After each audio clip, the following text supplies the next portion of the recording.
रुमान rice bowling का आगाज करेंगे। और यहाँ पर कीपर की जोरदार आवाज है कि यहाँ से रन नहीं होना चाहिए। ये एक बड़ा इंटरेस्टिंग है और इसी तरीके से बैक करने की जरूरत होगी क्योंकि टारगेट इतना बड़ा नहीं है, स्कोर इतना बड़ा नहीं है डिफेंड करने के लिए बॉलर्स के पास, तो इसी तरीके से एक दूसरे को उठाकर रखने की जरूरत यहाँ पर।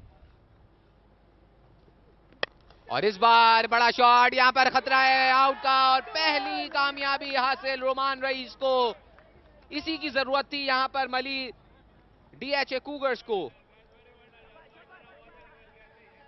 ये बॉल भी पड़ने के बाद थोड़ा अंदर की तरफ आया और उसको ऊंचा हिट लगाना चाहते थे, ये देखिए, और पूरी तरह शॉट नहीं लगा सके और सर्कल में ही कैच दे बैठे। तो पहला नुकसान मली डॉल्फिन्स को हारिस अली खान की सूरत में। और इस मर्तबा एक मर्तबा फिर इस बार कामयाब हो गए रोमान रईस, और यही एक्सपीरियंस होता है, इसी चीज की बात कर रहे थे और यहां पर यूटिलाइज करते हुए रोमान रईस एक और कामयाबी पहले ओवर में डीएचए कूगर्स के लिए। लुक एट दिस जी, इससे पहले आपने बॉलें देखी, वो थोड़ा सा अंदर पड़ के अंदर की तरफ आते, लेकिन ये गेंद ऑलमोस्ट सीधा रहा और बैटर बैकफुट पे भी रहे और गेंद बैट से भी नहीं खेल सके। तो हुज़ैफा मुनीर बगैर कोई रन बनाए वापस डग आउट में जाते हुए। इससे बेहतर नहीं हो सकता, यहां पर इससे बेहतर एक्सपीरियंस का मुजाहरा नहीं हो सकता। रोमान रईस आते ही अपने दूसरे ओवर में एक बार फिर छा गए हैं। तीसरा नुकसान मली डॉल्फिन्स को। बिल्कुल ऑफ स्टंप से अब रूम बनाकर खेलना चाहते थे, लेकिन गलती कर बैठे। यही उनकी गलती थी कि रूम बनाने की कोशिश की। जब देख रहे हैं कि गेंद पड़ के थोड़ा सा अंदर की तरफ आ रहा है, तो आपको थोड़ा सा बैक फुट पर होकर और सीधा खेलना चाहिए, मगर शुएब खान आउट हो गए एक रन बनाने के बाद। और यहाँ पर दिलेरी के साथ इसको बैकवर्ड पॉइंट और पॉइंट के फील्डर के बीच में से निकाल दिया लाल कुमार ने। वेलकम बाउंड्री फॉर डी मली डॉल्फिन्स इन फैक्ट। और इस बार बहुत ही कॉन्फिडेंटली भागे, बिल्कुल ठीक भागे हैं।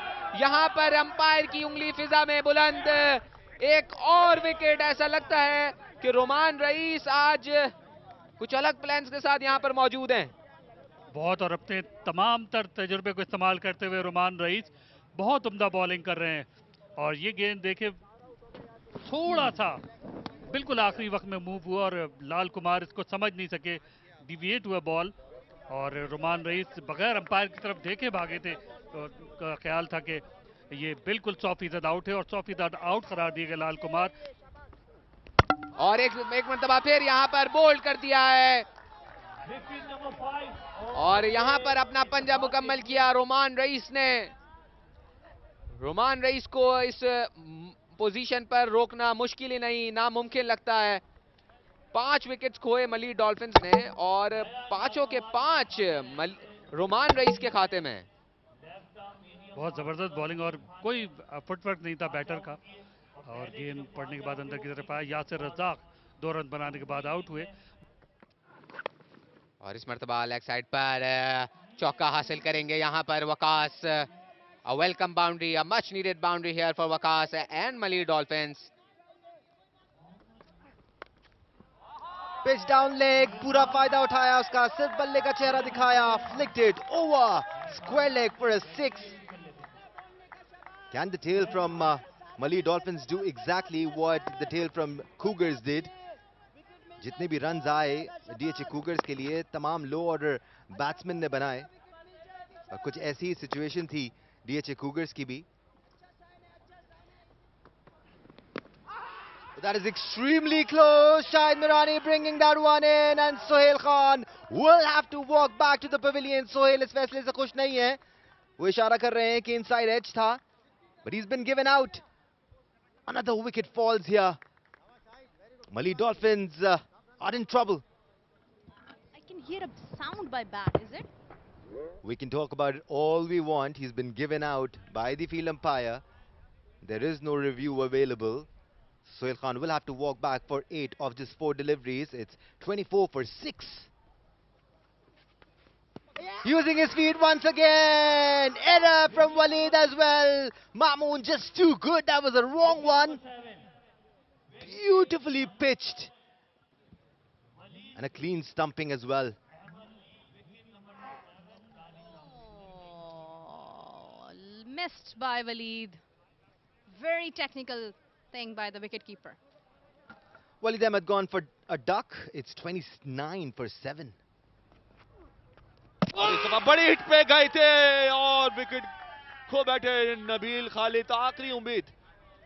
और जी हां, बिल्कुल जिस तरह हमने पहले कहा कि अपने मिजाज को बालाए ताक रखकर बैटिंग करने की जरूरत है, लेकिन ज्यादा देर सब्र नहीं कर सके। नबील खालिद हिट लगाने चले और गेंद जाकर पड़ने के बाद स्टंप से जाकर टकराई। दूसरी विकेट हासिल की मामून इम्तियाज ने और 8वां धचका दे दिया है 46 के मजमुए पर मलिर डॉल्फिन की टीम को। 12 गेंदों पर 5 रन बनाने के बाद आउट हुए।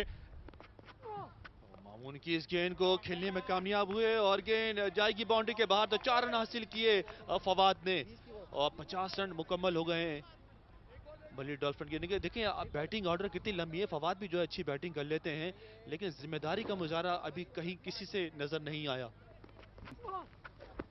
इस मरतबा विकेटों के सामने आ गए थे। एलबीडब्ल्यू की अपील और अंपायर ने अपनी उंगली फिजा में बुलंद की। 9वां नुकसान मलिर डॉल्फिन की टीम को 50 के मजमुए पर। बिल्कुल शफलिंग करते हुए बिल्कुल विकेट के सामने आ गए थे। अभी आपने एक रिस्की शॉट खेला था और एक और गैर जिम्मेदाराना स्ट्रोक। ये देखें बिल्कुल शफलिंग करते हुए ऑफ स्टंप के बाहर चले गए और बॉल बिल्कुल मिडिल एंड लेग पे थी। यकीनी तौर पर फवाद को यह अंदाजा नहीं हुआ कि वो कहां पर खड़े हुए हैं। तो नवी विकेट गिर गई है इस वक्त मलिर डॉल्फिन की। तो 50 के बाद नवी विकेट।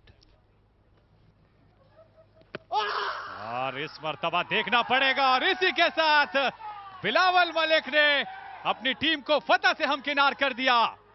तो 66 रन से कामयाबी हासिल की इस लो स्कोरिंग मैच में, जहां पर सिर्फ 119 रन का टारगेट था, वहां पर इतने बड़े मार्जिन से। बैटिंग कार्ड पर एक नजर दौड़ाई जाए। बिल्कुल देखिए हारिस बगैर कोई रन बनाए आउट हुए। उजाफा ने भी कोई रन नहीं बनाया। वक्कास 18 रन बनाकर टॉप स्कोर रहे। उनके बाद सोहेल खान जिन्होंने 8 रन बनाए थे। उसके बाद पूरी टीम जो है रेत की दीवार साबित हुई और पूरी टीम 12.3 ओवर में सिर्फ 52 रन बनाकर आउट हो गई। बॉलिंग कार्ड आपको बताते चले और बॉलिंग में यकीनी तौर पर अलग थलग नजर आ रहे थे रुमान रईस। 3 ओवर में एक मैडन के साथ 7 रन देकर 5 बड़ी विकेटें हासिल की और 3 विकेटें हासिल की मामून इम्तियाज ने, 1 विकेट हासिल की शाहिद बिरानी ने और 1 विकेट हासिल की बिलावल ने। तो 52 पर 12.3 ओवर में ऑल आउट हो गई।